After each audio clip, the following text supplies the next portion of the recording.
మహారాష్ట్రతో పాటు తెలుగు రాష్ట్రాల్లో కూడా గత 3 రోజులుగా కురుస్తున్న భారీ వర్షాలతో గోదావరి నదికి భారీ ఎత్తున వరద నీరు పోటెత్తుతోంది.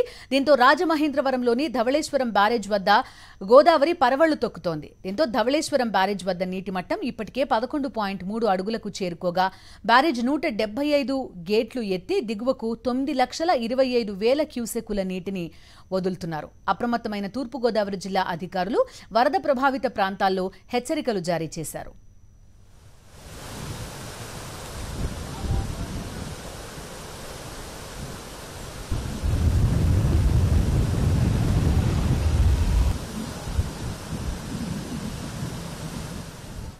గోదావరి నది వరద ప్రవాహంపై మరిన్ని వివరాలు రాజమహేంద్రవరం నుంచి మా ప్రతినిధి రాజు అందిస్తారు.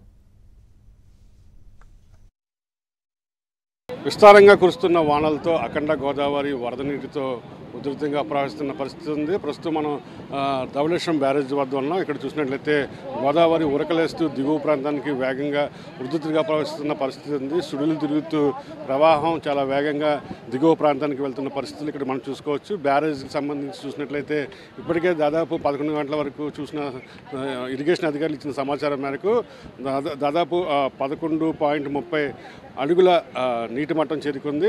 175 గేట్లు ఎత్తివేసి దిగువ ప్రాంతానికి 9,22,000 క్యూసెక్ల నీటిని దిగువగా విడుదల చేస్తున్న పరిస్థితి ఉంది. మరోవైపు గోదావరి వరదతో ఇటు 3 జిల్లాలకు సంబంధించి ఏదైతే అటు ఎగునున్నటువంటి అల్లూరు సీతారామరాజు మన్యం జిల్లాతో పాటుగా దిగునున్నటువంటి తూర్పు గోదావరి, అదేవిధంగా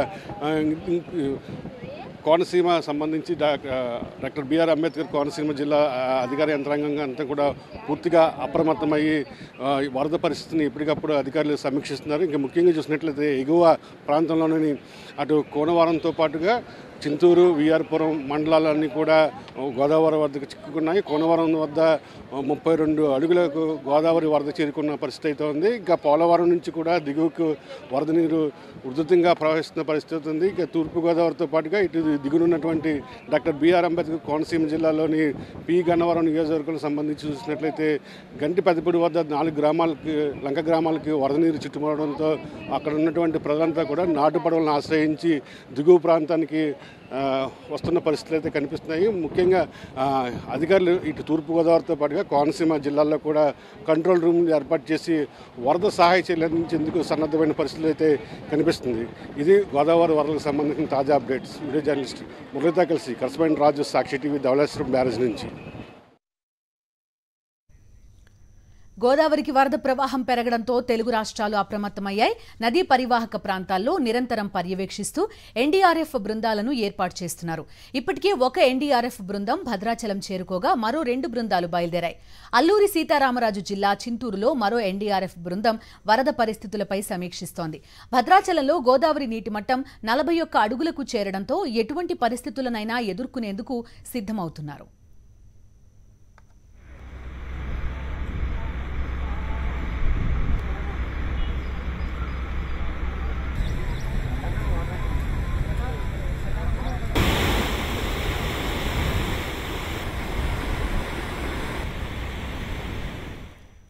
భద్రాచలంలో వరద నీటి ప్రవాహం తీసుకుంటున్న రక్షణ చర్యలపై మరింత సమాచారం మా ప్రతినిధి మహేందర్ అందిస్తారు.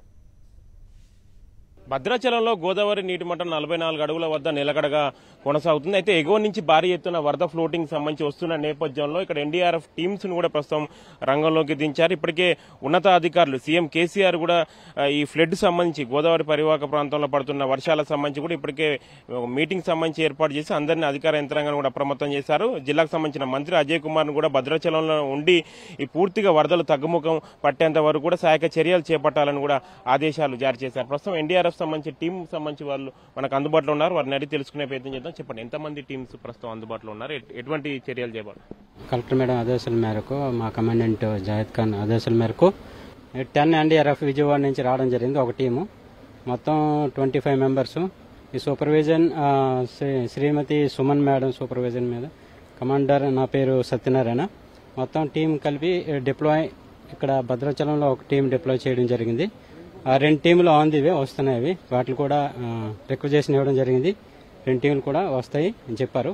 అయితే నెక్స్ట్ ఇంకో టీము వరంగల్లో డిప్లాయ్ అయింది, ఇంకో టీము ములుగులో డిప్లాయ్ అయింది. ఎటువంటి ఎమర్జెన్సీ టైంలోనూ మా టీం అనేది 24 hours కూడా రెడీగా ఉంటుంది. అంటే ఎఫెక్టెడ్ ఏరియాస్ ఏమైనా గుర్తించారు, ఇప్పుడు ఐడెంటిఫై చేశారు ఇక్కడికి వచ్చి? ఇప్పటి వరకు అయితే ఎఫెక్టెడ్ ఏరియా గుర్తించలేదు. 43 ఫీట్స్ ఉన్నది కాబట్టి ఇంకా ఎఫెక్ట్ అంతేం లేదు. ఇంకా దీని తర్వాత దాటితే ఎవాక్యుయేషన్ చేయాలనుకున్నాం, దాటలేదు, ఇంకా తగ్గుముఖంగా ఉంది. అంటే ఎన్ని రోజుల వరకు ఇది ఉండే సిచ్యువేషన్, మీరు డ్యూటీ కానీ ఈ ఫ్లడ్ ఇంకా ఎన్ని రోజుల వరకు ఉండే అవకాశం ఉంది? మీకు అధికారులు ఏం చెప్తారు? అధికారులు ఇచ్చిన ఆదేశాల మేరకు ఎప్పటి వరకు అయితే ఎఫెక్ట్ ఉంటుంది అప్పటి వరకు ఇక్కడ ఉంటాం మేము. మీరు గతేడాది కూడా డ్యూటీ సంబంధించి ఎన్డీఆర్ఎఫ్ సంబంధించి స్పెషల్ టీమ్స్ కూడా ఎక్కువగా ఫ్లడ్ 71 అడుగులకు వచ్చిన సందర్భం డ్యూటీ చేశారు. అప్పుడు సిచ్యువేషన్ ఎట్లుంది, ఇప్పుడు ఎట్లా ఉండబోతుంది ఈసారి? అప్పుడు చాలా సిచ్యువేషన్ చాలా దారుణంగా ఉండేది. ఫస్ట్ 71 అంటే చాలా ఎక్కువ. ఈ వాటర్ అనేది మొత్తం లాగింగ్ అయి ఉండేది అప్పుడైతే. ప్రస్తుతం అయితే 43 ఉన్నది, ఫస్ట్ వార్నింగ్ లెవెల్లో ఉన్నది. దీనిలో మట్టుకి ఏమి డేంజర్ అయితే ఏం లేదు. అంటే చెర్ల దుమ్ముగూడెం సంబంధించి ఎక్కువ అటు ఎఫెక్టెడ్ ఉన్నట్టుంది. అటు ఏమన్నా మన టీమ్స్ ఎన్డీఆర్ఎఫ్ టీమ్స్ అటు కూడా వెళ్తున్నాయి చెర్ల? అవసరమైతే మా టీం డిప్లాయ్ అవుద్ది. అక్కడ కూడా ఇంకా అవసరం పడలేదు. నార్మల్ గా అయితే ఎవాక్యుయేషన్ చేస్తున్నారు civil, revenue department, police department. మరీ ఎక్కువ ఎమర్జెన్సీ అయితే ఎన్డీఆర్ఎఫ్ ని పిలవడం జరుగుతుంది.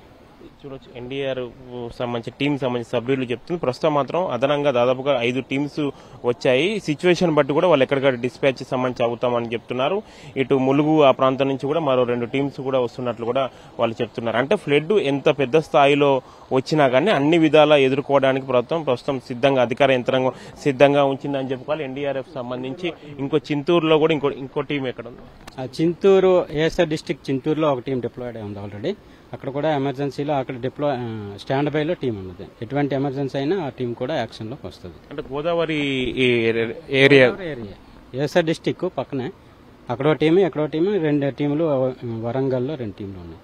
ఇంకా 2 టీంలు ఆన్ ద వే.